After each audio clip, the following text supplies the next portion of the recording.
हम लोग life science में एक चैप्टर पढ़ रहे हैं, क्या? Biology and it's branches.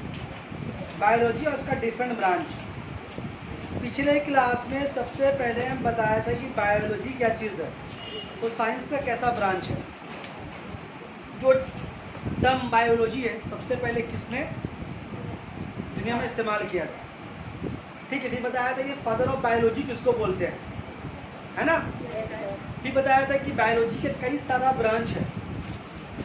पहले बेसिकली बायोलॉजी का दो ब्रांच बताया था। क्या बताया था? जूलॉजी और एक बॉटनी। बोटैनी या बॉटनी, बॉटनी बोलते हैं उसको, ये थोड़ा साइलेंट पे बोलता है, बॉटनी। जूलॉजी और बॉटनी। तो जूलॉजी में क्या दिक्कत है हम लोग? जूलॉजी बायोलॉजी के साइंस का वो ब्रांच था जिसमें सिर्फ जानवरों के बारे में मालूमात हासिल हो, जानवरों के बारे में जानकारी है। और बॉटनी का मतलब क्या था? साइंस का वो ब्रांच जो सिर्फ पेड़ पौधों के बारे में बात करे। ठीक है, बात करें मतलब हम लोग की तरह बात नहीं, मतलब उसका खोज, उसका प्रॉपर्टी, उसका क्या खूबी है, सारी चीज़ उसके बारे में जो भी इन्फॉर्मेशन इकट्ठा करना हो तो किस कैटेगरी में जाता है? बॉटनी में जाता है। ये तो बायोलॉजी का दो मेन ब्रांच था, है ना? उसके अलावा फिर बायोलॉजिकल साइंस का यानी कि साइंस का और भी कई तरह का ब्रांच था जिसके बारे में हम लोग पढ़ा पिछले क्लास में।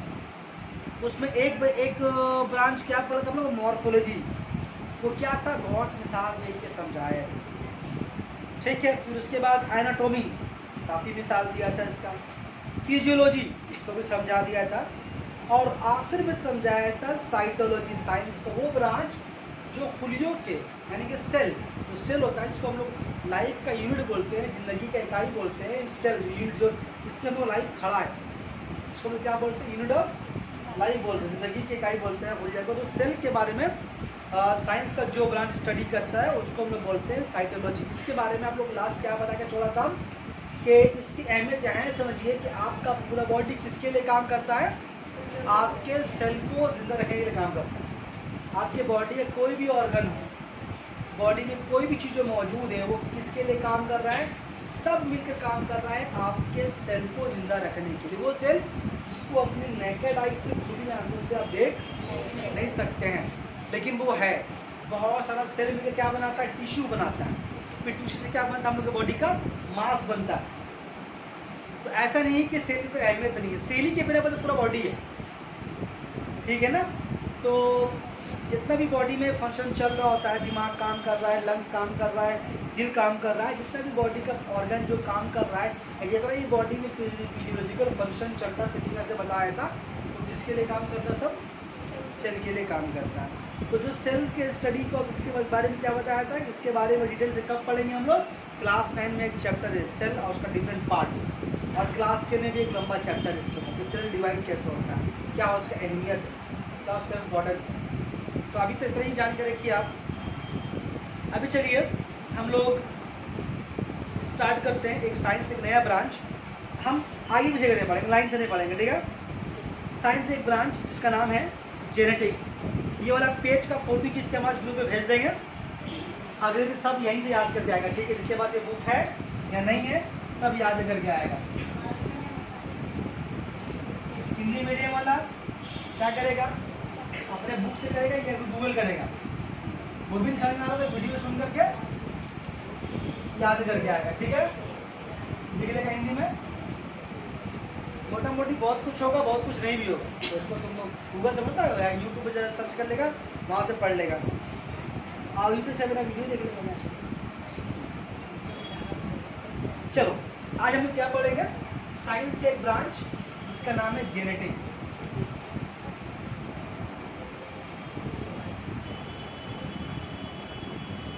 जेनेटिक्स, उम्मीद करते हैं कभी इसका नाम आप लोग नहीं सुनेंगे। साइंस का ये एक बहुत इम्पॉर्टेंट और समझ लीजिए मॉडर्न बायोलॉजी का हिस्सा है, मतलब बहुत एकदम न्यू ब्रांच है साइंस का। एकदम न्यू नहीं, ये एकदम न्यू का मतलब ये नहीं कि 2021 में या 20 में ही इस ब्रांच निकला है, मतलब ज़्यादा पुराना नहीं है साइंस का ब्रांच। क्या होता है इस ब्रांच में? इस ब्रांच, साइंस की इस ब्रांच में ये पता किया जाता है कि इसके ऊपर स्टडी की जाती है कि कैसे पेरेंट्स की खूबियाँ, कैसे पेरेंट्स की खूबियाँ इनके बच्चों में ट्रांसफ़र होती हैं। हम लोग एक जानदार है, आप भी एक जानदार है, हमारे अंदर बहुत सारी खूबियाँ हैं। बहुत सारी खूबियाँ मतलब क्या, स्किन का रंग खूबी है, बाल हेयर स्टाइल एक खूबी है, बॉडी में बहुत सारी खूबियाँ हैं जो बाहर से दिख रही है, बहुत सारा अंदरूनी खूबी भी है। मेरी बात समझ में आ रही है? तो बॉडी में जो भी कुछ हमारे अंदर, जो भी कुछ हम हैं या हम जो भी है या जो हमारा वजूद है, वो किसके बिना पर है? हमारे पेरेंट्स के बिना। ठीक है ना? हमारा जो भी कुछ पाया जा रहा है कहाँ से आ रहा है? हमारे माँ की तरफ से या फिर हमारे बाप की तरफ से। हमारी बहुत सारी खूबियाँ, बहुत सारा एक्टिविटी, बात करने का अंदाज, आँख का अंदाज, हंसने का अंदाज, चलने का अंदाज, फिरने का अंदाज, कुछ माँ से मिलता है, कुछ बाप से मिलता है, या खानदान में किसी से दादा से करके मिलता है, एक फुफ्फू से ही मिलता है। वो घर में माँ का सुनती होगी अम्मी से, फुफ्फू पे गई है अपना, है ना? और अम्मी ने लड़का को बोलती है एकदम बाप का बेटा बाप पे गया था, ये सुनने को मिलता है। लड़की है फुफ्फू पे गई है, लड़का है तो बाप पे किया, अपना खानदान पे किया, सुनने मिलता है ना? पॉज कर दे।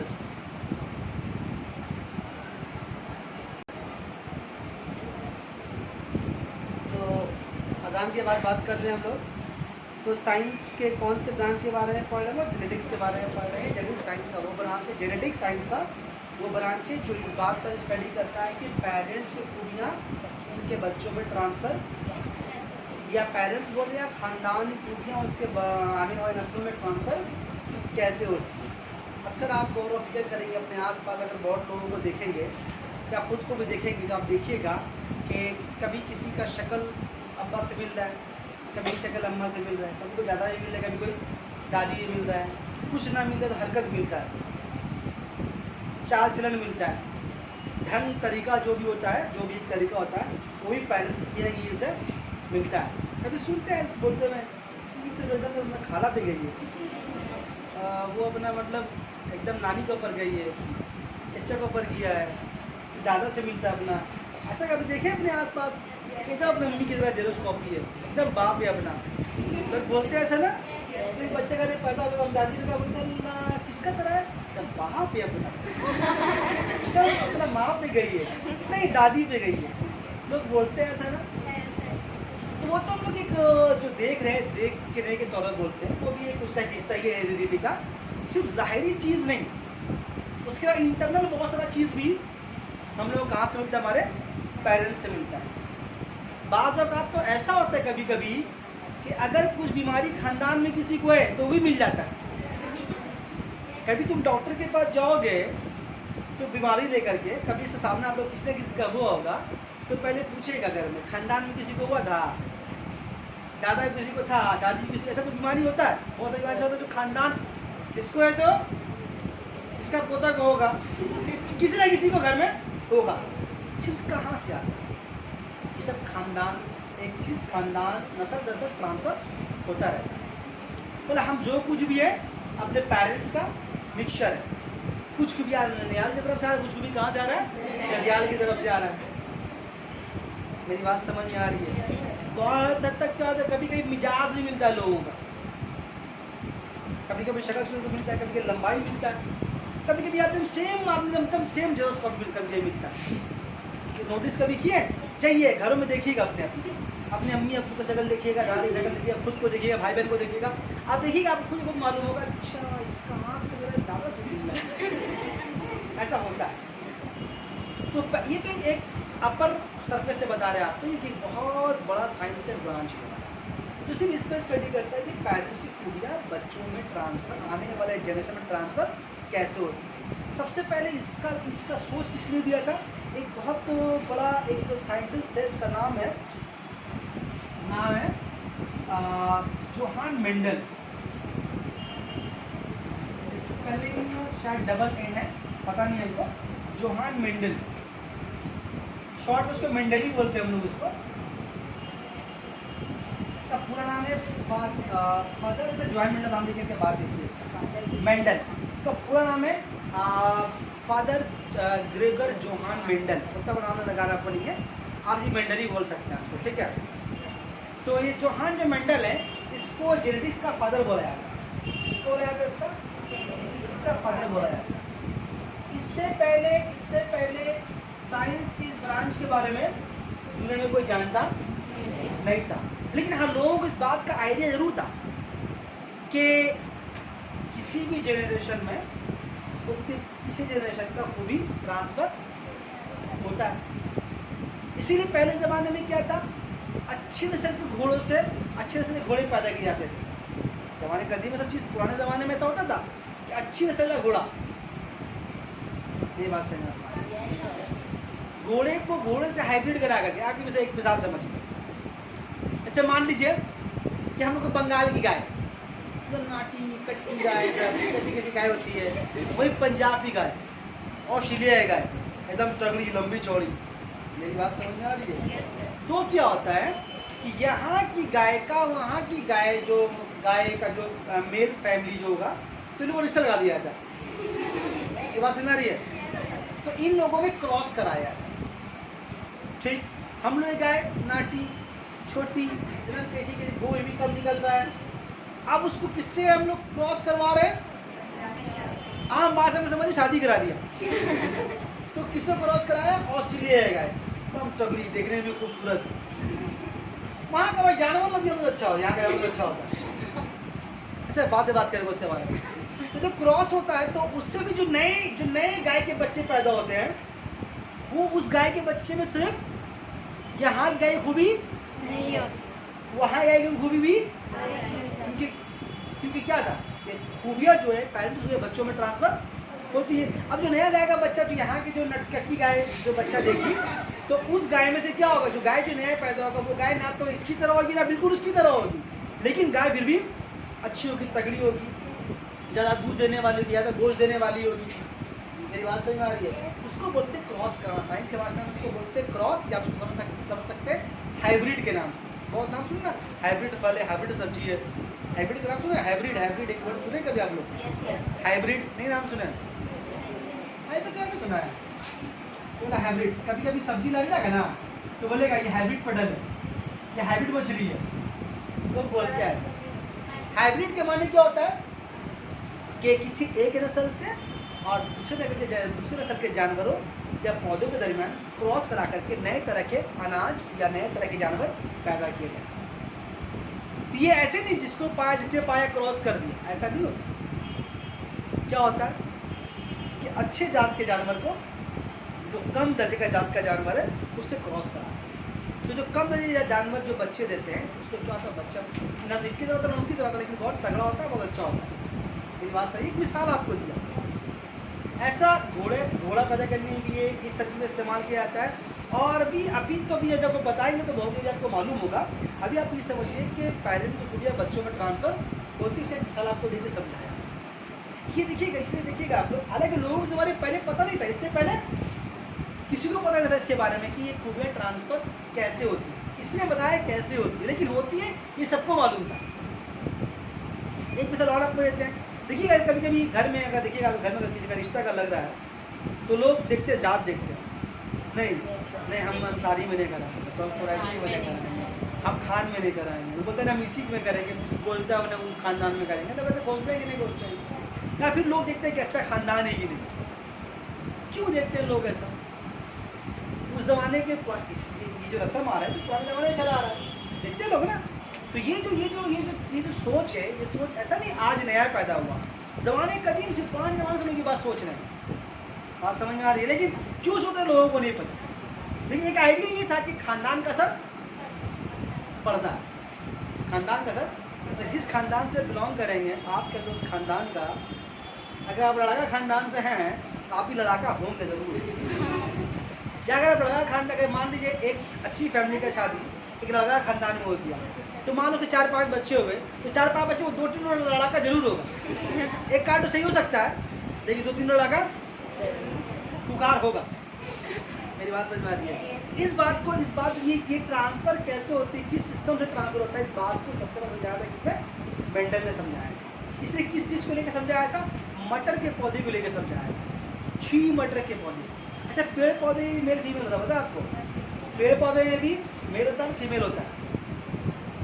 वो कहाँ पर होता है? उनका फूल में, मतलब फ्लावर का फ्लावर, उनके फ्लावर में मेल फीमेल पार्ट होता है, मतलब पौधों भी मर्द औरत का हिस्सा होता है। मेरी बात समझ में आ रही है?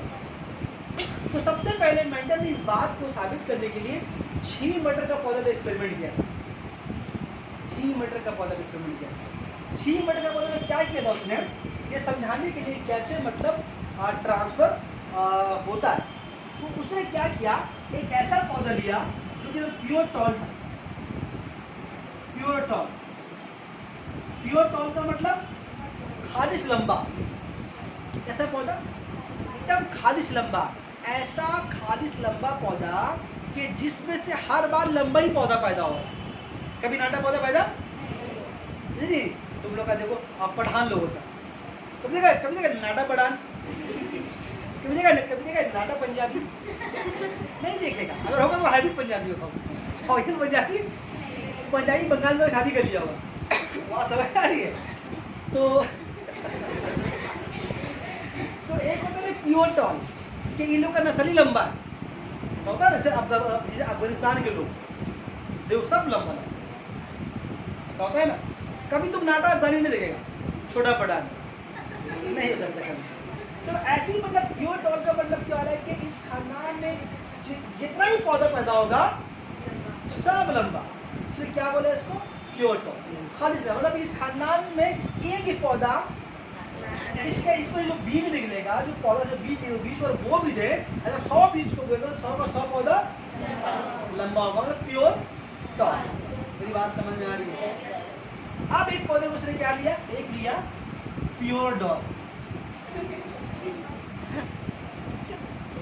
क्यों ना खेल रहा है, एकदम प्योर नाटा पौधा लिया। डॉग मतलब नाटा, एकदम नाटा मतलब कि इसका हर खानदान नाटा ही पौधा, जितना भी बीज बोएगा सब नाटा मुझे पौधा पैदा होगा। ठीक, एकदम प्योर लिया। प्योर क्यों लिया वो एक अलग बात है, अगर 10 में जाएंगे तो पढ़ेंगे उसके बाद। अभी आपको ऊपर बता रहे, ठीक है, अभी आगे ही पढ़ाना मसाला पार्ट ना। तो उसने क्या लिया, प्योर टॉल लिया। आप सिर्फ समझिए प्योर टॉल का मतलब क्या होता है, ऐसा प्योर टॉल जो जिसका किसी इसमें से एक ही पौधा अगर पैदा हो तो एक ही पौधा नाटा पैदा होने वाला नहीं, सबका सब लंबा। और यहाँ पर सबका सब नाटा। बात समझ आ गई। ऐसा आप नोटिस किया आपके खानदान में, घरों में, आस पास मोहल्ले में, कि फैमिली का सब लंबा होगा, सब लंबा। मेरी बात समझ आ रही है। बट अगर बाप लंबा है, माँ भी लंबी है, तो शायद ही बहुत कम ऐसा होता है कि मतलब बच्चा नाटा हो। अगर बच्चा नाटा हुआ तो इसका मतलब कोई ना कोई खानदान में दादा होगा, कोई नाटा उड़ा होगा पुराने जमाने में। बात समझ में आ रही है।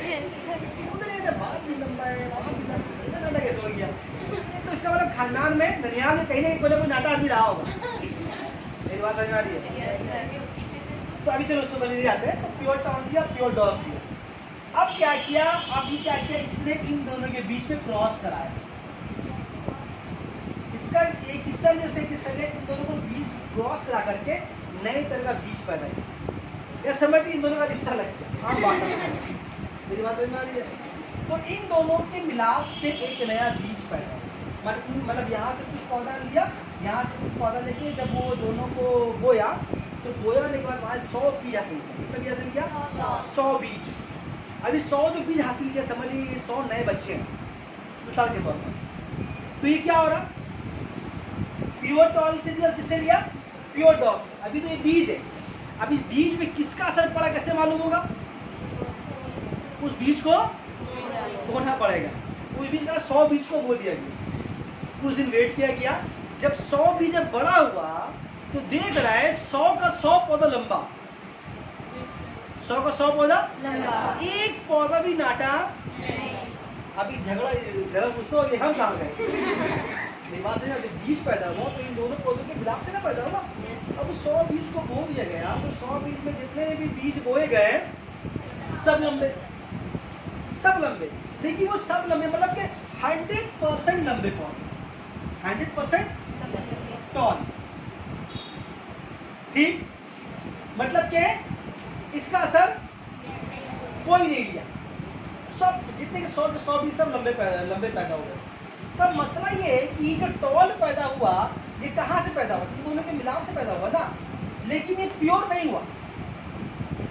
प्योर क्यों नहीं प्योर हुआ, क्योंकि इन दोनों का मिक्सचर है, इन दोनों का मिक्सचर है। कैसे ही मालूम आपको, देखिए होगा यहाँ पर कितने पौधे पैदा हो गए, 100 पौधे पैदा हुआ। फिर उसने क्या किया, यहाँ से 100 बीज निकाला, यहाँ से 100 बीज, फिर उसको बो दिया। समझ लो कि माँ बाप उसका बच्चा अब पोता पोती लगा समझाने के लिए बोल रहा है। तो उसने क्या किया, फिर 100 यहाँ से 100 बीज लिया, उसको बो दिया। अच्छा, यहाँ के जो 100 बीज है सब तो लंबा था, यहाँ से जो उसने क्रॉस कराया लंबा भी था, नाटा भी था, प्योर लंबा प्योर नाटा, लेकिन यहाँ पर सब लंबा था।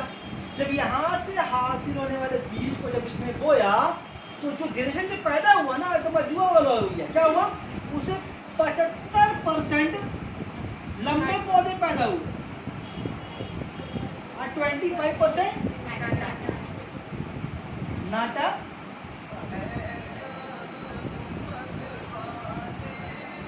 हाँ सलाम हाँ बोलो।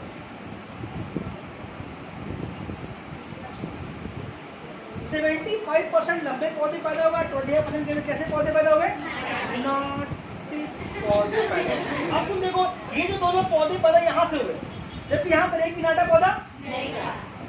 अगर यहाँ पर नाटा आया होता तो मालूम होता, चलो भाई यहाँ भी लंबा नाटा था तो यहाँ कुछ नाटा पौधा आया, लेकिन एक भी नाटा पौधा यहाँ नहीं आया, सब लंबा आया। बात समझ में आ रही है? जब सब लंबा आया तब इसको बोया गया तो उसमें से कुछ नाटे पौधे मिला, कुछ लंबे। ये बात समझ में आ रही है? तो उसमें क्या दिया गया, 75% पौधे लंबे पैदा हुए और 25% पौधे नाटे। मतलब क्या हुआ, इसका मतलब प्योर टॉल नहीं था, यानी कि इसके अंदर नाटापन का जीन मतलब वो जीन नहीं, जीन साइंटिफिकली जीन क्या होता है उसके बारे में बात ही बताएंगे। जीन साइंटिफिकल टर्म है, तुम्हारा क्रोमोसोम में होता है ये आपका डीएनए में होता है, बताएंगे उसके बारे में। तो कई बता देंगे उसके बारे में, फिलहाल टाइम नहीं है।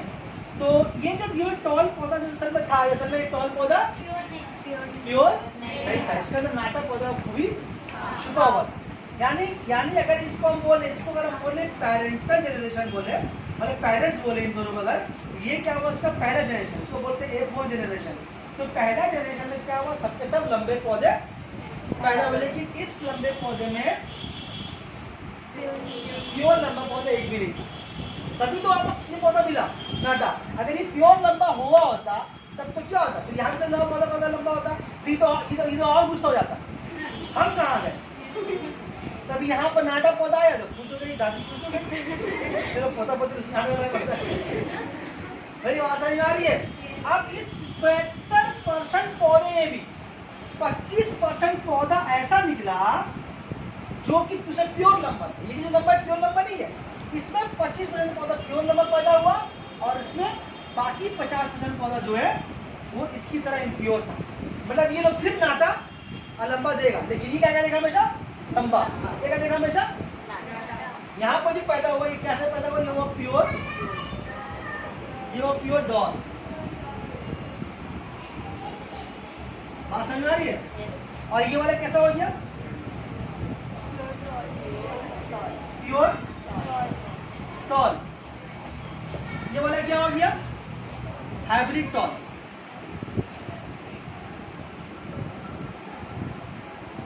ये भी क्या था, ये वाला भी हाइब्रिड था। मेरी बात समझ आ रही है? मतलब पहला जनरेशन में जितना भी पौधा जो टॉल पैदा हुआ लंबा, वो प्योर लंबा नहीं था। वो कैसे मालूम हुआ, उस बीज को बोने के बाद उसमें इतना पौधा लंबा मिला, इतना पौधा नाटा मिला। नाटा कैसे मिला, प्योर नाटा। और इस 75 पौधे ये भी 2 टाइप का पौधा था, एक था प्योर लंबा और एक था, मतलब क्या हुआ कि थर्ड, ये तो तुम्हारा F1 जनरेशन था ना, पहला जनरेशन, यानी कि एक में दूसरा जनरेशन है, पोता पोती के जनरेशन में 25% पौधा ऐसा हुआ जो बिल्कुल इसकी तरह हुआ। ये 25 क्या हुआ, बिल्कुल इसकी तरह हुआ, और ये वाला किसकी तरह है, इसकी तरह। मेरी बात समझ में आ रही है? पक्का? Yes sir. इसीलिए देखना हमेशा ऐसा होता है कि पौधे दादा से मिल रहा, ऐसा होता है अक्सर देखने को मिलता है। तो ऐसा क्यों होता है, जनरेशन खुद को रिपीट करता है, जनरेशन खुद को रिपीट करता है। यहाँ तो रिपीट किया ना, भले यहाँ पर 100 था लेकिन यहाँ पर 25 मिला, लेकिन 25 क्या सेम मिला है। तो ऐसा हो सकता है कि दुनिया में आने वाले कुछ जनरेशन पहले ठीक हमारी शक्ल कोई आज दुनिया में रहा होगा, हमारे खानदान में, हमारे जनरेशन में, हम लोग की जनरेशन में 4, 5, 6, 7 पुरुष पहले कोई ना कोई आदमी ठीक हम लोग की शक्ल का रहा हो, बहुत पॉसिबल है। बात समझ में आ रही है? या आने वाले कुछ जनरेशन में या हो सकता है कि हम खुद किसी से मिल रहे हैं, अब है तो नहीं, कहाँ से खोजेंगे उसको, निकालेंगे, कवर में तो नहीं बचा होगा यार, लेकिन हो सकता है किसी न किसी से हम अपने किसी भी खानदान के किसी फर्ज से हम जरूर मिलते होंगे। आप भी मिलते होंगे, आप भी मिलते होंगे, आप भी मिलते होंगे, आप भी सब मिलता होगा। मेरी बात समझ में आ रही है? और कभी कभी कैसा होगा, शक्ल सूरत मिलना अब्बा से, खूबी अम्मा का। बहुत सारी लड़कियां ऐसी है, शक्ल सूरत मिलना अब्बू से, लेकिन खूबी अम्मा की तरफ। तो वो कहाँ पर आएंगी? यहाँ पर आएंगी, इसमें। बात समझ में आ रही है? ना प्योर अब्बा ना प्योर अम्मा, अम्मा का मिक्सचर। बात समझ में आ रही है? तो ये बहुत इंटरेस्टिंग। कभी 10 में अगर आप जिंदा रहें, अगर हम पढ़ाएंगे, अगर आप पढ़ेंगे हमसे तो बहुत लंबा, खत्म करने में लगता है 1.5 महीना। हाँ, बहुत लंबा चट डरेगी। अभी छोड़ दो इसको। तब क्या बता रहे हैं इसको? तो ये साइंस का एक ऐसा ब्रांच जो इस पे स्टडी करता है कि ये तो पेड़ पौधे का मिसाल लेके बताया है ना, ये हर जगह फिट होता है ये वाला। तो ये साइंस का वो ब्रांच है जो पेरेंट्स को उनके बच्चों में ट्रांसफर कैसे होती है उसके बारे में स्टडी करता है। सबसे पहले साइंस के ब्रांच का खोज किसने किया था? मेंडल ने खोज किया था। इसलिए इसको क्या बोलते हैं? मेंडल फादर ऑफ जेनेटिक्स बोलता है मेंडल को। बात समझ में आ रही है? आज इसी साइंटिस्ट का, इसी जो मेंडल को देख रहे हैं तो मामूली आदमी मत समझिए। ये आज इसी साइंटिस्ट के बिना पर, इसी के बिना पर आज इतनी बड़ी आबादी दुनिया में, कितने करोड़ की आबादी को, हमारे हिंदुस्तान में 140 करोड़ की आबादी है। इस पूरी आबादी में सबको खाना पानी दाना मिल जा रहा है, सबको, सब आम खा रहा है, सब लंगा आम खाया, दशहरी आम खाया, नहीं खाया, सब आम खा रहा है, सब अनाज खा रहा है, सब चावल खा रहा है, गेहूं खा रहा है, सब खा रहा है ना। तो इतनी बड़ी आबादी में इतना प्रोडक्शन, इतना पैदावार कहाँ से आ रहा है? तो उस एग्रीकल्चर में, खेती बाड़ी में मेंडल के इसी थ्योरी को इस्तेमाल किया गया। क्या कि पेरेंट्स क्योंकि उनके बच्चों में ट्रांसफर होती है। तो ये चीज़ कहाँ पर होता है? पेड़ पौधों में भी ऐसा होता है। तो क्या होता है पेड़ पौधे में? क्या किया जा रहा है आज के ज़माने में?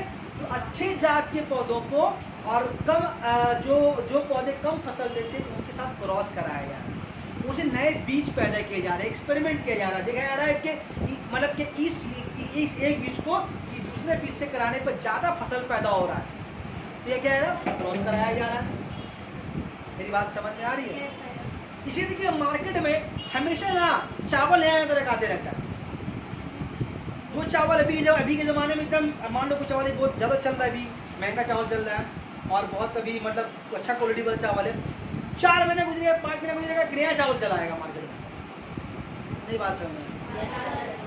तो ये चावल, अनाज, फसल सब में इसका इस्तेमाल किया जा रहा है और इस थ्योरी के इस्तेमाल से पूरी दुनिया को अनाज जो है टाइम पे मिल पा रहा है। खेती बाड़ी में एक तरह का रेवोल्यूशन लिया है। मेरी बात समझ में है? इस तरह में करना है, पर यहाँ पर वो लोग जांच करते हैं। पहले एक्सपेरिमेंट किया जाता है कि इस पौधे को या इस जानवर को ज़्यादा से क्रॉस कराएंगे तो फायदा होगा ही नहीं, तो उस पर एक्सपेरिमेंट किया जाता है। देखा जा रहा है कि एक्सपेरिमेंट फायदेमंद हो रहा है तो एक्सपेरिमेंट को फिर आगे बढ़ाया जाए। तो खेती बाड़ी में इसका बहुत ज़्यादा इस्तेमाल है। जहाँ पर अब खा भी रहे हैं, जहाँ पर आसानी से खा पा रहे हैं हम लोग, तो किसका रोल है? मेंडल का बहुत बड़ा रोल है।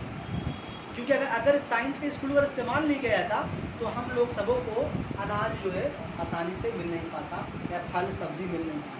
पैदावार में तेज़ी लाने के लिए इसका इस्तेमाल बहुत ज़्यादा किया जाता है। मेरी बात समझ में आ रही है? यहीं से जो कॉन्सेप्ट निकला, लोग हाइब्रिड के माने क्या समझते? खराब। हाइब्रिड माने खराब नहीं, हाइब्रिड के माने क्या होता है? अच्छा नस्ल और खराब नस्ल को क्रॉस करा के एक नया नस्ल पैदा करना। मेरी बात समझ में आ रही है? एक तो यू हाइब्रिड, और हम लोग उसका हाइब्रिड समझते हैं, वो हाइब्रिड नहीं है। पता नहीं बहुत सारे फलों में इंजेक्शन देके फल को बड़ा कर दिया, जल्दी बड़ा कर दिया, वो दूसरा चीज़ है। बात समझ में आ रही है? बहुत सारा सब्जी फल अभी टाइम उसका नहीं हुआ बड़ा होने का, लेकिन उसको इंजेक्शन दे करके, हार्मोन दे करके उसको बड़ा कर दिया। ऐसा होता है मार्केट में, ये सब फला सब दिख रहा है, सब सब्जी, ये सब सब्जी फल जो नुकसानदेह है, लेकिन वो हाइब्रिड नहीं है। हाइब्रिड एक अलग चीज़ है। हाइब्रिड जो है एक अलग चीज़ है, और इंजेक्शन दे करके फसल को बड़ा करना एक अलग चीज़ है। दो अलग अलग डिफरेंट चीज़ है, ठीक है? इससे कंफ्यूज नहीं होने का। जिसमें इंजेक्शन दिया गया है, दवाई देकर बड़ा किया गया, वो तो सेहत के लिए वाकई नुकसानदेह है। लेकिन जो हाइब्रिड देके पैदा हुआ है, हाइब्रिड से जो पैदा होता है कभी नुकसानदेह नहीं होता। उसका मकसद ही होता है पैदावार ज़्यादा और अच्छा हो। क्या खाया है? ठीक है ना? तो अब इसके बारे में बात करते रहेंगे, तो खत्म करते हैं बर्फ, इतना ही काफी है इसके लिए, ठीक है। तो समझ गए, इसके बारे में पूछेंगे पूरा कि बताओ क्या क्या हुआ था पहले नस्ल में, कितना पौधा लंबा हुआ था। ये पहला जनरेशन है, ये वाला पहला है, ये वाला पहला, और ये जो पूरा दिखा रहा है, ये पूरा दिखा रहा है, ये F2 जनरेशन है। इसमें क्या देखा, फिर से बोल दे रहा एक बार, पहले यहाँ से 100 बीज को निकाला गया, 100 बीज को बोया गया, तो सारे के सारे पौधे कैसे पैदा हुए, टॉल, लेकिन प्योर टॉल नहीं, ये इम्प्योर थे ना, खालिश पौधे थे। मतलब इस पौधे में नाटे लंबे दोनों का, बोलो ना तकलीफ मतलब है, दोनों का मिक्सचर ही है। फिर जब इनको बोया गया, तो इनमें जब बोया गया तो देखा गया तो 2 तरह के पौधे मिले, 75% लंबे और 25% प्योर टॉल। यहाँ जो मिला प्योर टॉल मिला, यहाँ जो लंबा मिला पहले लंबा तरीके, लेकिन इस लंबे में भी 2 टाइप है, इस लंबे में 2 कैसा है, एक कैसा, एक 25% प्योर टॉल है और 50% हाइब्रिड टॉल। मतलब ये लोग, ये मतलब यहाँ से नाटा पौधा फिर मिलेगा, लेकिन यहाँ से नाटा पौधा नहीं मिलेगा। मेरी आवाज समझ में आ रही है? ऐसे ही तो अगर जनरेशन में तब्दीली आती है, अगर ऐसा नहीं होगा, अगर इस तरह का काम अगर नहीं होगा, तो क्या आपको पता है कि मतलब ऐसे बाप वैसा ही बेटा, उसी बेटी, मतलब एक आदमी की शक्ल सबसे मिलना। अगर ये तब्दीली नहीं होगी ना, अगर ये चेंजेस अगर नहीं होगा, तो क्या होगा कि मतलब अब्बा का वोटर ID कार्ड मेरा भी चलेगा, अब्बा का वोटर ID कार्ड तेरा भी चलेगा, फिर जो मेरा वाला बच्चा होगा दादा का वोटर कार्ड बच्चा भी चलेगा, देख क्या मैं अभी मेरा वोटर ID है, सबका शक्ल सेम रहेगा। तो इंसानों में वैसा नहीं होता, जानवरों में वैसा नहीं होता। चूटी वगैरह में होता है, चूटी वगैरह पकड़ पाओगी, चूटी ये दोनों लगे पकड़ पाओगे, नहीं पकड़ पाओगे ना, बहुत जानवरों में ऐसा नहीं होता। लेकिन मेरे मक्खी में तो पकड़ पाओगी, मक्खी दोनों अलग अलग अलग, दोनों मक्खी है, सभी देखिए ऐसा लगता है मक्खी। मेरी बात समझ में आ रही है? ये लोग अलग तरह का जानदार है। अगर ऐसा नहीं होगा तो क्या होगा, सब एक ही तरह का देखने को लगेगा। उतार लो, पहुँच करो, उतारो, मेरा मतलब बता रहे बाहर बोलना मत, ठीक है, सब आगे बोले। तो इसके बारे में अगर चिंता रहे तो 10 में डिटेल से पढ़ेंगे इंशाल्लाह। अभी समझ में आ गया कि मोटा मोटी बात समझ है किसको जेनेटिक्स बोलते हैं। मन करेगा तो क्लास 10 का बुक लेकर पढ़िएगा, क्लास 10 का बुक में है। आइए हम लोग अब बात करते हैं साइंस के एक बहुत अच्छे ब्रांच, इकोलॉजी। इकोलॉजी थोड़ा बहुत देश के बारे में पढ़ा हम लोग, पढ़ा इसके बारे में हम लोग, लेकिन बहुत ही इम्पोर्टेंट साइंस का ब्रांच है, बहुत इम्पोर्टेंट इकोलॉजी। तो पानी पी लें, मेरे पानी है।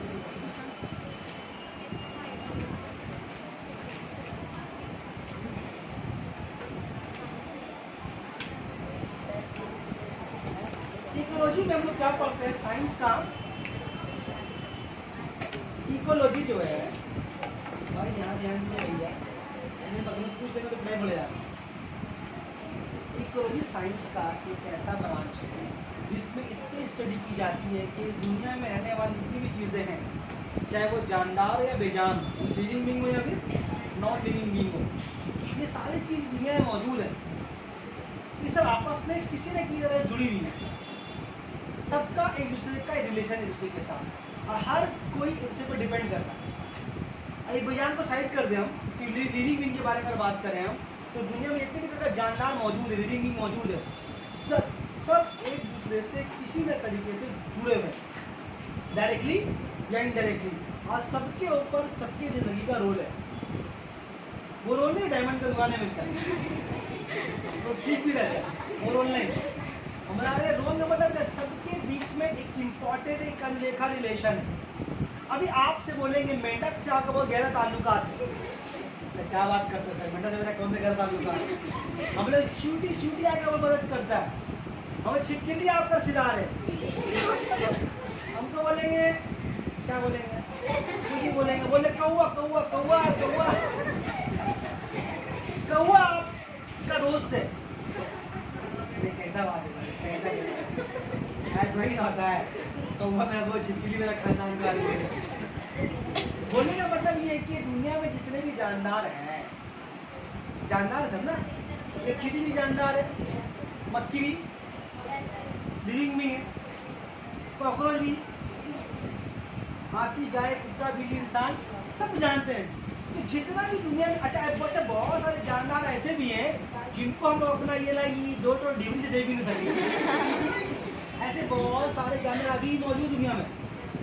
पहले तो वायरस को देख ही नहीं पाते, है ना, जानने लगा है 2 साल से है नहीं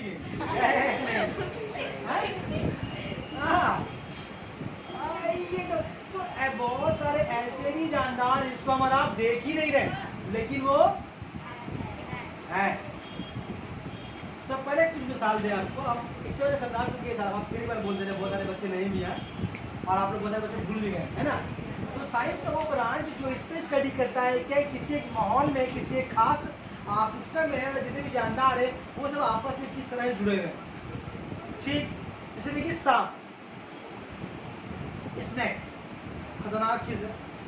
और उससे पहले एक बात और समझ लें, एक बात पर ध्यान में बढ़ा लिया तब आपको समझने में अच्छा लगेगा कि अल्लाह ताला दुनिया में जितना भी जानदार के पैदा किए हैं, जितना भी चीज़ को पैदा किया, चाहे वो चींटी हाथी क्यों ना हो या कौवा चील कबूतर इंसान गाय बिल्ली, कोई भी जानदार अगर दुनिया में पैदा किए हैं तो बेकार पैदा अल्लाह ताला कोई बेकार पैदा कर सकते हैं? टाइम लगा बात नहीं ना। अल्लाह ताला दुनिया कोई बेकार पैदा नहीं किए, जितनी भी चीज़ें पैदा किए तो हम इंसानों के लिए पैदा किए। जी हम इंसान कौन है? अशरफुल मखलूकात है ना। आज दुनिया का सारे जानदार किसके लिए काम करते हैं? हम लोग के लिए काम करते हैं। अभी कैसे आप देखिए, सांप आपका काम करता है, अगर सांप आपका कौन काम करता है? सांप स्नेक का होना जरूरी इसलिए है कि इस दुनिया में मेंढक की तादाद ना बहुत ज्यादा बढ़ जाए। तो आप उसको अच्छे से समझिए, पहले समझिए मक्खी से। आप पहले मक्खी समझिए, मक्खी क्या है? मक्खी एक मक्खी पता है एक मक्खी कितने अंडा देती है? बताया ना, आप गिन भी नहीं सकिएगा, इतना बताया था कि एक मक्खी इतना अंडा देती है कि आप उसको काउंट नहीं कर सकते, कैलकुलेटर फेल हो जाएगा। एक मक्खी, बात समझ आ रही है? और आप अगर कितनी मक्खियां होंगी आपके इलाके में, कितनी मक्खी होगी? कई सारा। अगर सारी मक्खियों के अंडे से बच्चे अगर निकल जाए तो दुनिया इंसानों के लिए छोटी पड़ जाएगी और मक्खियों का ही राज रहेगा। तब परमेश्वर मक्खी का रहेगा और सीए मक्खी का रहेगा,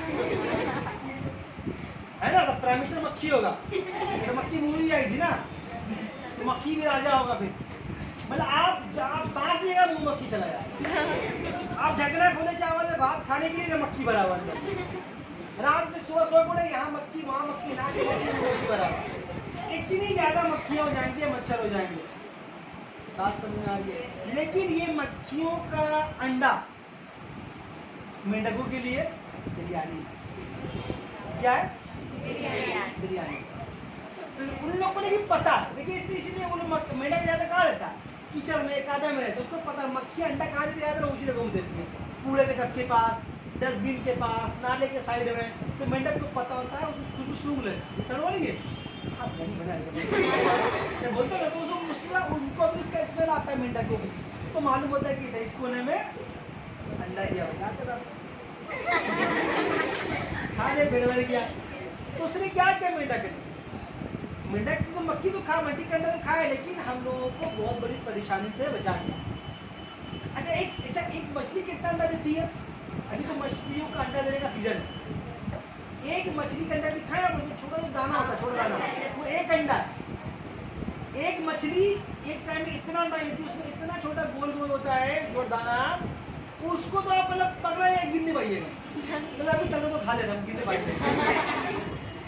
एक मछली अगर सारी मछलियां अंडे दे दे और सारे अंडे से अगर बच्चे निकल जाएं तो दरिया में सिर्फ मछली ही मछली होगी।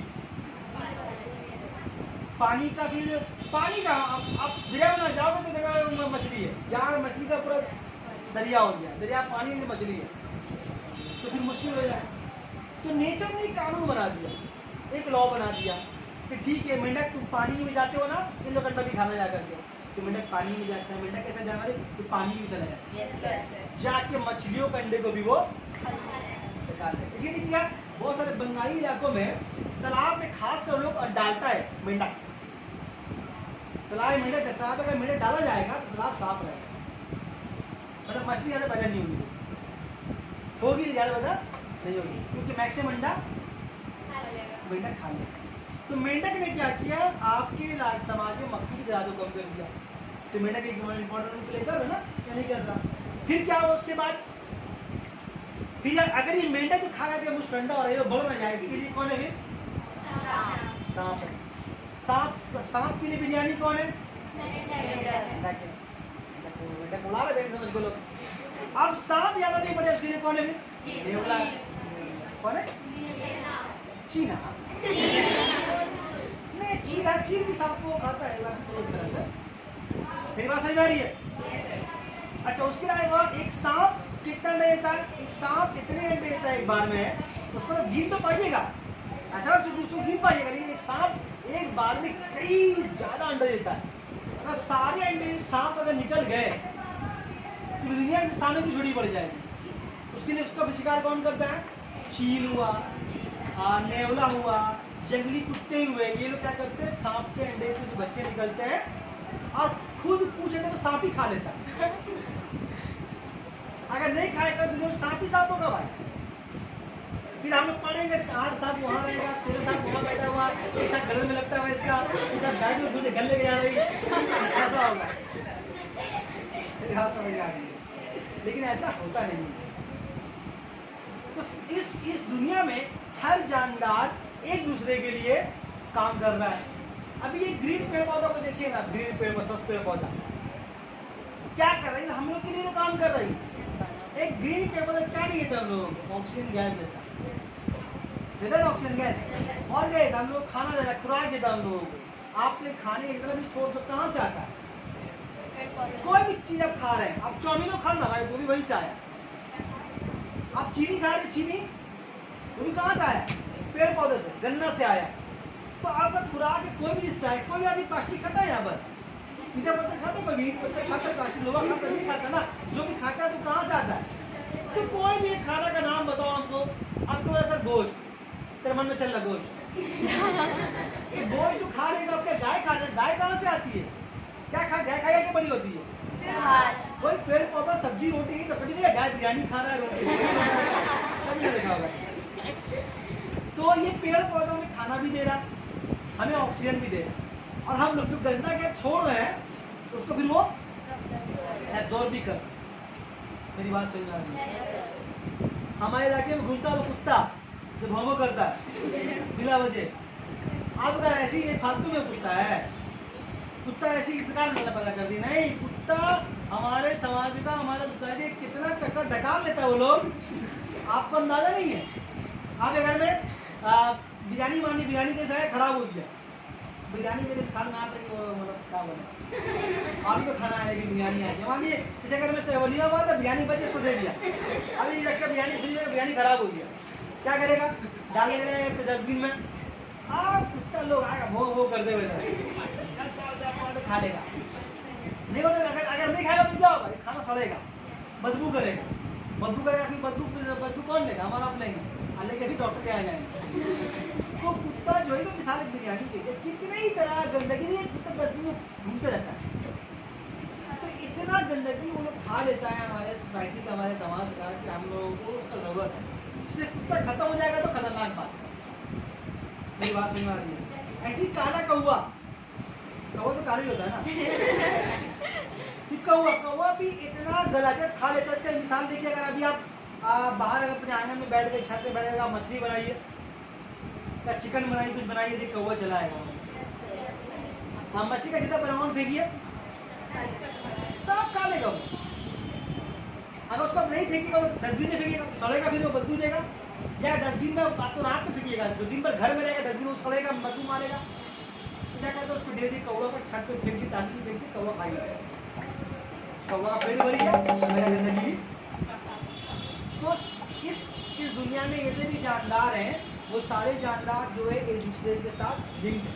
अब कौवा मेरा कैसे, कौवा शराब मेरा हुआ ना, मेरा गंदगी साफ कर रहा भाई, मेंढक मेरे लिए काम कर रहा है, सांप मेरे लिए काम कर रहा है, पेड़ पौधे हमारे लिए काम कर रहा है। तो जितना भी दुनिया में जानदार है, सब एक दूसरे से किसी न किसी लिंक से जुड़ा हुआ है, ठीक है ना। अगर जैसे ये पेड़ पौधा हम लोगों को ऑक्सीजन गैस दे रहा है, तो हम लोग को CO2 गैस दे रहे हैं, अगर तो CO2 गैस नहीं देंगे तो ये अपना खाना तैयार नहीं कर सकेगा। तो अगर हम उसके मोहताज हैं तो वही मेरा मोहताज। वो अलग बात है कि हम लोग ज़्यादा मोहताज। ठीक है, तो साइंस के ब्रांच को लोग क्या बोलते हैं? इकोसिस्टम। क्या लिखा हुआ है इसमें? ये वो इल्म है जिसकी मदद से पेड़ पौधे, जानवरों और माहौल के दरमियान कायम होने वाले आपसी ताल्लुक, मतलब हर जानदारों के बीच में रिलेशन ताल्लुक है ना, जैसे कौवा उसका रिश्तेदार है, मेंढक उसका रिश्तेदार है, ताल्लुक है ना। तो ऐसे और भी बहुत तरह के जानदार इस दुनिया में मौजूद हैं। कोई भी अंदर बेकार काम नहीं कर सकता। आप इसका एक आखिरी मिसाल देते हैं, अगर आपको समझ में आया तो अच्छी बात है, समझ में आया तो भी अच्छी बात है। हम लोग का बॉडी देख रहे हैं, अपना बॉडी देख रहे हैं। बॉडी में जो गोश्त जो मसल बना हुआ है, किससे बना हुआ है? खुराक से बना हुआ है। हमारा जो बॉडी है खुलिया है, सेल है, इसमें सबसे इम्पोर्टेंट इंग्रेडिएंट कौन है पता आपको? जिस तरह बिरयानी में गरम मसाला है, वैसे ही हमारे बॉडी में नाइट्रोजन। कौन? नाइट्रोजन गैस हमारे बॉडी के लिए बहुत इंपॉर्टेंट है, वरना इससे हमारे बॉडी का सेल बन ही नहीं पाएगा। जब सेल नहीं बन पाएगा, सेल जो कि जिंदगी की इकाई है, यूनिट ऑफ लाइफ है, जिंदगी खड़ा उसके ऊपर है, जब सेल ही नहीं बने पाएगा तो हमारा तेरा वजूद कहाँ से होगा? हम दुनिया में रह ही नहीं पाएंगे। तो हमारे बॉडी में जो सेल है उसके लिए नाइट्रोजन का होना बहुत जरूरी है। लेकिन एक बात, एक बहुत अजूबा बात है यहाँ पर, बहुत समझने वाली बात है कि हम लोग का एटमॉस्फेयर में नाइट्रोजन गैस है, ऑक्सीजन गैस है, कार्बन डाइऑक्साइड गैस है, हाइड्रोजन गैस है, वाटर मॉइस्चर है, धूल मिट्टी है, गर्द गुबार है, बहुत सारी चीज़ें एटमॉस्फेयर में है। यहाँ से ऑक्सीजन हम लोग सांस ले लिया, बोलो ना, ले रहे हैं ना? yes, अभी भी ले रहे हैं, CO2 छोड़ रहे हैं, वो दूसरे CO2 छोड़ रहे हैं।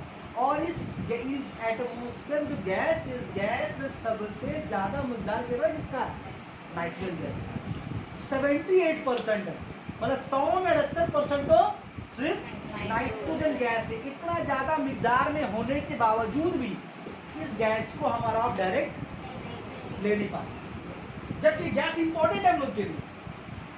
इस गैस के बगैर हमारे बॉडी का एक खुलिया, एक सेल भी नहीं बन सकता भाई। अब सोचिए बॉडी में ज्यादा कैसे?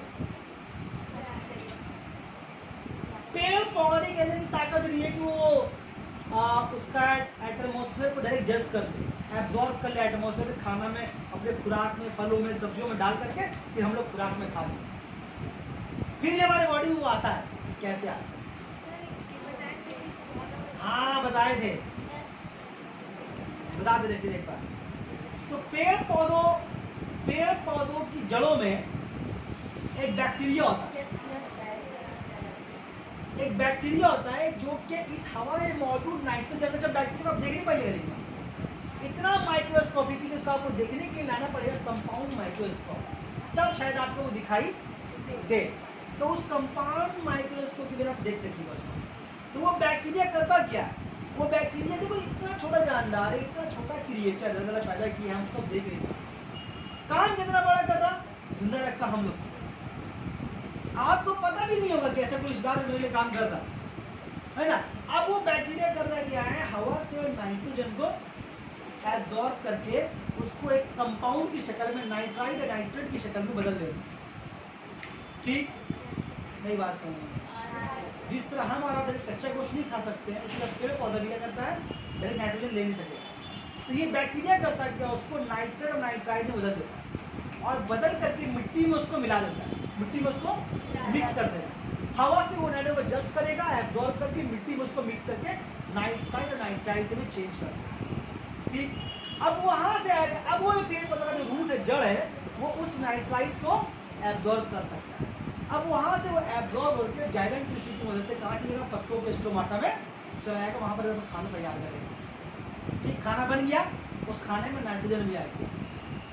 जो पेड़ पौधों का खाना वाना होता है, खाना खाता है, बाई खाना कौन खाता है?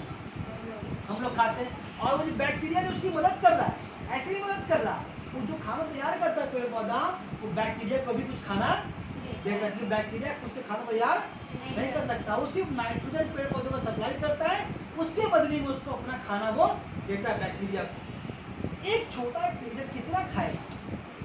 पेड़ पौधा ले जा खा, जड़ बने से खाते रहे, लेकिन जब नाइट्रोजन हमको लेना होगा, नाइट्रोजन वो बैक्टीरिया नाइट्रोजन पेड़ पौधों को, पेड़ पौधा फिर हम लोग को नाइट्रोजन दे रहा है। अब एक बैक्टीरिया इसको देखे भी नहीं, अभी अगर आपके बैंक में कोई अनदेखा आदमी 5 लाख रुपए रख दे, कितना दुआ देगा रे, 2 आदमी 5 लाख के चलेगा, उसको लंबी उम्र दे, है ना, 5 लाख रुपए चल जाए। और यहाँ पर आपको जो बैक्टीरिया है जिसके बारे में जानते भी नहीं है, कितना काम कर रहा है, 100 रुपया काम कर रहा है। हाँ सही बात है, छोटा तो दुनिया में भी जानदार है, सब एक दूसरे से किसी न किसी वजह से जुड़े। समझी मेरी बात, समझी मेरी बात। तो जो साइंस का इस ब्रांच को स्टडी करता है उसको बोलते हैं इकोलॉजी। अभी आप लोग कभी कभी बात सुनते होंगे कि लोग तलाक पर जमीन लेने नहीं मानते। जमीन कभी अगर आप घर में बात करते कभी सुने होंगे मोहल्ले वोल्ले में, लोग तलाक पर जमीन लेने नहीं मानते और तलाक पर में घर आप नहीं बना सकते। कभी सुने ऐसा? सुनिएगा, कभी सुन लीजिएगा, मैं को याद कर लीजिएगा। अभी गवर्नमेंट की तरफ से एक ऐसा रूल हो गया कि आप तलाक की जमीन खरीद के घर नहीं बना सकते। अगर तलाक के लिए घर बना लिया, जो तलाक था और घर बना लिए तो कंप्लेन कर दिया तो फिर आप कई साल तक कोर्ट चक्कर काटिए, हो सकता है आपको 10-12 साल जेल भी हो जाए। मतलब उसको आप कुछ नहीं कर सकते। आप खरीदे उसको 20 लाख में, तलाक खरीदे, जो घर बनाएंगे, सब लोग का ताजमहल बनाएंगे, लेकिन आप उसको नहीं बना पाइएगा।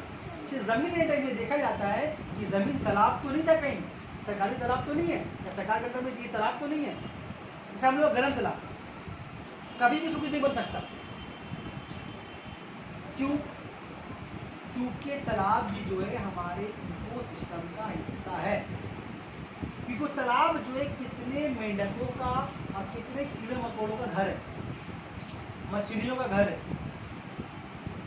इन सबको प्रिजर्व, अगर सारे तालाब खत्म हो जाएगा तो मेंढक खत्म हो जाएगा ना। अगर मेंढक खत्म हो जाएगा तो फिर मक्खी बच्चे वो बढ़ जाएंगे, बीमारियां फैलेंगी तरह तरह की। ये जो आज के जमाने में जो नया नया बीमारी सुनने को मिल रहा है, सब कहाँ से आ रहा है? इको सिस्टम डिस्टर्ब होते हैं।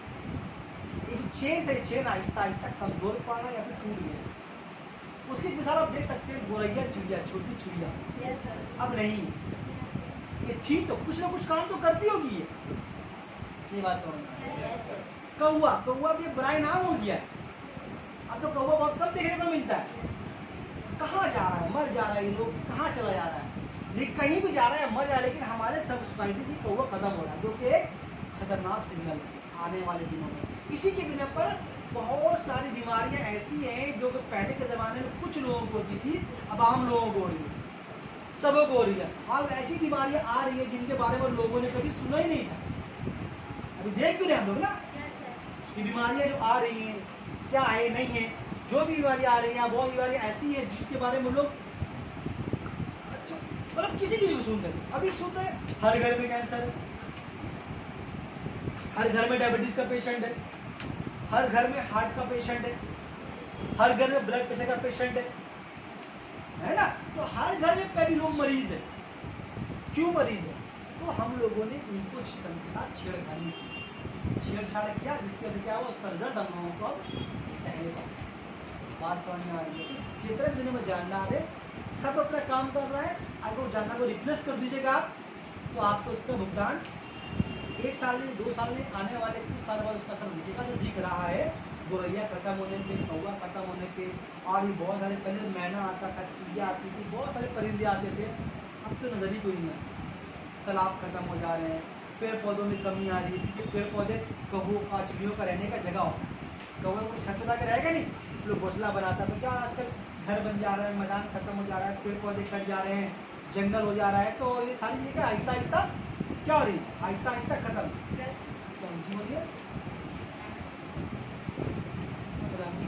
बता रहे थे कि दुनिया में जितने भी जानवर दुनिया में अल्लाह पैदा किए हैं, सब कैसे आपस में जुड़े हुए हैं। अगर ये जानदार खत्म हो जाएंगे तो इसका असर हम लोगों को देखने को मिल रहा है।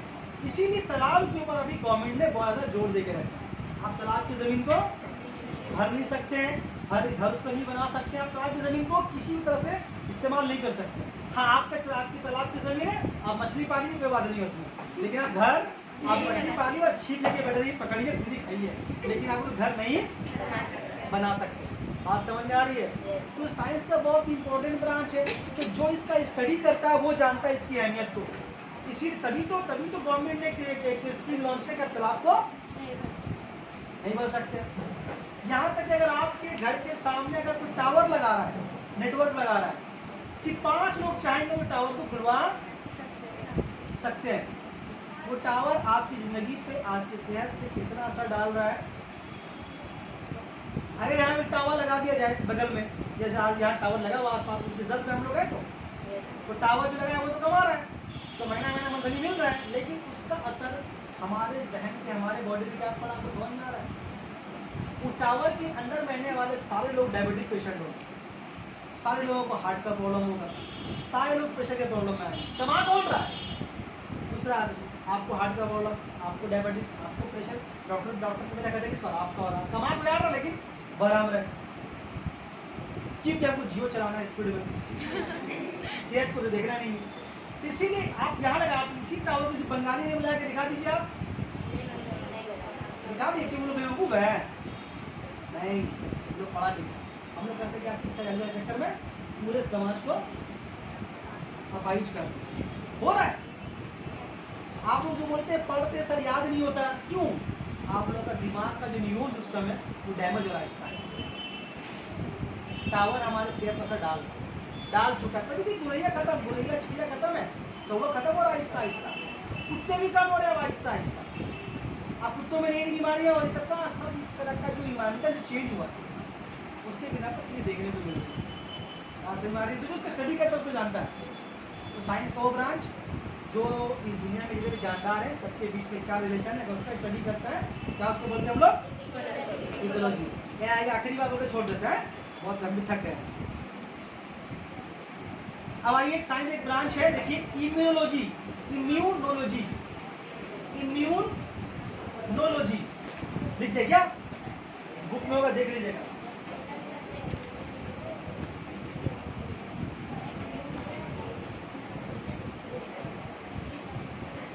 वेट कर सकते हैं। इम्यूनोलॉजी ये भी साइंस की बहुत इंपॉर्टेंट ब्रांच है। क्या होता है साइंस के ब्रांच में? बहुत इंपॉर्टेंट, बहुत बेहतरीन ब्रांच है।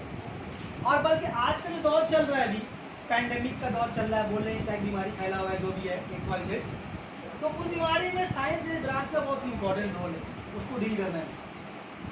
इम्यूनोलॉजी साइंस का एक ऐसा ब्रांच है, साइंस का एक ऐसा ब्रांच है जो इस पर स्टडी करता है कि किसी भी, अच्छा उससे पहले एक बात समझिए, इंसान के बॉडी देख रहे आप, अपना बॉडी देख रहे आप, चलिए बॉडी देख रहे, चलिए मान लेते हैं ये मेरा एक मोबाइल है, ठीक है, हम एक लेते हैं, इसमें एक ब्रेक स्क्रैच कर देते हैं, क्या कर देते हैं? करेंगे नहीं, एक स्क्रैच कर देते हैं, और वही ब्रेक लेके अपने हाथों में स्क्रैच करते हैं, कर देते हैं, करेंगे नहीं, मान लेते कर देते, खून निकलेगा? उसका नहीं निकलेगा। 3 महीना 4 महीना 5 महीने गुजर जाए, क्या होगा? वो वैसे रहेगा, उसका स्क्रैच वैसे रहेगा, लेकिन मेरा स्क्रैच ठीक हो जाए। मतलब बॉडी खुद को ठीक करने का सलाहियत रखती है। बात समझ आ रही है? बॉडी में एक ऐसा सिस्टम है जो खुद को ठीक करने का सलाहियत रखती है। एक तो आम एक मिसाल देते हैं, आम मतलब वो आम नहीं, आम क्या सभी को बुखार आता है? डॉक्टर के पास भागते हैं हम लोग। आपको पता है बुखार जो हमारे बॉडी में आता है, ये बुखार हमारा दुश्मन है बल्कि हमारा दोस्त है। बुखार हमारा दोस्त है। कैसे? इसके 2 पहलू हैं। पहला पहलू समझाते हैं आपको। बुखार जो हमारा दोस्त है, बुखार क्यों आता है? जैसे मान लीजिए आपके बॉडी में कुछ वायरस, कुछ बैक्टीरिया, कुछ बीमारी एक दौर में चलता नहीं है। कभी बुखार का दौर चलता है, कभी दौर में आता है, कुछ और बीमारी चल रहा है, तो कुछ जगह तो बॉडी में सांस के जरिया कोई बैक्टीरिया, कुछ वायरस आपके बॉडी में चला गया। अगर चला गया, इंटर किया, ऐसे मान लीजिए कोई वायरस, कोई गंदी चीज़ मेरे नाक में गई, तो सबसे पहले इसको कौन भगाने की कोशिश करके पता है? हमारा दिमाग। हमारा दिमाग नाक को मैसेज देगा। क्या मैसेज देगा? कि तुम कस के छींको। तो छींक आती है कभी कभी हम लोगों को, तो क्या होता है वो जो नाक में इंटर करके उसको तो बाहर जा रहा है, ये गंदा चीज़ है। फिर भी किसी वजह से वो चला गया, अगर इंटर कर गया बॉडी में, अगर फैल गया अंदर में, तो सबसे पहले पता है किसको मालूम होता है? लीवर। लीवर को बोलते हैं हमारे बॉडी का जनरेटर। लीवर को ये मालूम है कि बॉडी को इंटर किया है, कोई वायरस घुस के नाक उसको बाहर निकाल नहीं पाया, तो लीवर करता क्या है? तो उस बॉडी को वो अपने आप को गर्म करता है। कौन? लीवर। बॉडी में हीट पैदा करता है। किस लिए? उस बैक्टीरिया को मारने के लिए। तो जो गर्म करते हैं उसके लिए बॉडी में वो गर्म हो जाता है। लगता है कि हमें बुखार आए, तो बुखार आने का मतलब है कि बॉडी में आपका बाहर से इंटर किया है। डॉक्टर के पास जाएंगे, आप डॉक्टर के पास जाते हैं, डॉक्टर करता क्या है, दवा लिखा, ये लिखा, अच्छा दवा खाओ और ये रिपोर्ट करा के लेके आना। डॉक्टर करता क्या है, उस वक्त तक का आपको सिर्फ बुखार कम होने का दवा देता है। 2 दिन बाद रिपोर्ट लेके जाएंगे, अच्छा मलेरिया का इसका हुआ, अच्छा डेंगू निकला, हाँ आप डेंगू का दवा चलेगा। उसको भी कंफर्म नहीं होता कि बैक्टीरिया आया है, वायरस आया है, किस बीमारी का ढुका है इसके बॉडी के अंदर, तो उसको जज कर लेता है, उसके बाद फिर उसका लिए उसके लिए दवा। मेरी बात समझ में आ रही है? बुखार जो है हमारे बॉडी का, और कभी कभी देखिए बुखार अपने आप में ठीक हो जाता है, तो मतलब बुखार उस बैक्टीरिया से लड़ गया। मेरी बात, जब एकदम ठीक नहीं होता है तो फिर डॉक्टर के पास हम लोग जाते हैं, डॉक्टर भी क्या करता है 2-3 दिन टाइम देता है, उसके बाद फिर उसको ठीक करके रिपोर्ट को दवा देता है। मेरी बात समझ में आ रही है? तो हमारे बॉडी में एक सिस्टम चलता है कंटिन्यू कि खुद बीमारी से लड़ने का ताकत रखता है, बीमारी से लड़ने का ताकत रखता है, इसको बोलते हैं इम्यून सिस्टम। कि किसी पे जानता के अंदर जो बीमारी से लड़ने की ताकत होती है उसको बोलते हैं इम्यून सिस्टम। जिसके ऊपर स्टडी करता है साइंस के ब्रांच को बोलते हैं इम्यूनोलॉजी। कितनी बीमारियां हमारा बॉडी अपने आप ठीक कर लेता है, हर बीमारी की डॉक्टर का दवा खाने की जरूरत नहीं। बात समझ में आ रही है? तो बहुत सारी बीमारियां जो है बॉडी हमारा खुद से लड़ लेता है। अब जिसका ये इम्यून सिस्टम कमजोर होगा, इसका इम्यून सिस्टम कमजोर होगा, उसके ऊपर ये हर मौसम में बीमार पड़ेगा। तो जवाई मत ले भाई, हर मौसम में बीमार पड़ेगा वो, हर मौसम में। समझते हैं एक टाइम ऐसा था ना कि एक दौर चल रहा है कि ये डेंगू का सीजन चल रहा है, अब ये चल रहा है खांसी का सीजन चल रहा है, तो इसको हर बीमारी हर मौसम में लेकिन एक ही होता है कि नहीं ठीक है, हर मौसम में ठीक है, तो जो ठीक है उसका इम्यून सिस्टम स्ट्रॉन्ग है, तो हर मौसम बीमार पड़ रहा। जैसे मान लीजिए चलो वो सर्दी है, ठीक है, मान लीजिए खांसी है, खांसना ठीक है, हम भी बैठे हुए थे लेकिन उसको हो गया, हमको नहीं हुआ, मतलब क्या मेरा इम्यून सिस्टम स्ट्रॉन्ग है, क्या क्या। तो आज का जो बीमारी वाला हुआ है, अभी जो बीमारी चल रहा है, इसलिए अगर इम्यून सिस्टम अगर स्ट्रॉन्ग है किसी का तो पोटेंशियल अगर सभी का स्ट्रॉन्ग, बॉडी का इम्यून सिस्टम कमजोर किसी का किसी का थोड़ा बहुत कमजोर होता है, लेकिन अल्लाह ताला बॉडी बनाई ही ऐसा भाई। देख कुत्ता का पैर टूट जाता है तो उसका माँ चार ठीक कर देती है उसको। ये क्या बात नहीं है, फैक्ट है। जानवर और शेर का कोई इलाज कर रहा है, हाथी कोई इलाज कर रहा है, तो अपने आप ठीक हो ना। तो इंसान भी ऐसे ही है, अल्लाह ताला बॉडी को ऐसा बनाया है, लेकिन हम अपना हैबिट से खुद को बर्बाद करते। आप इसके बारे में अगली बात करेंगे, मैंने पूछा हो गया खामोश रहिएगा, हाजिर लेंगे सब खत्म करेंगे।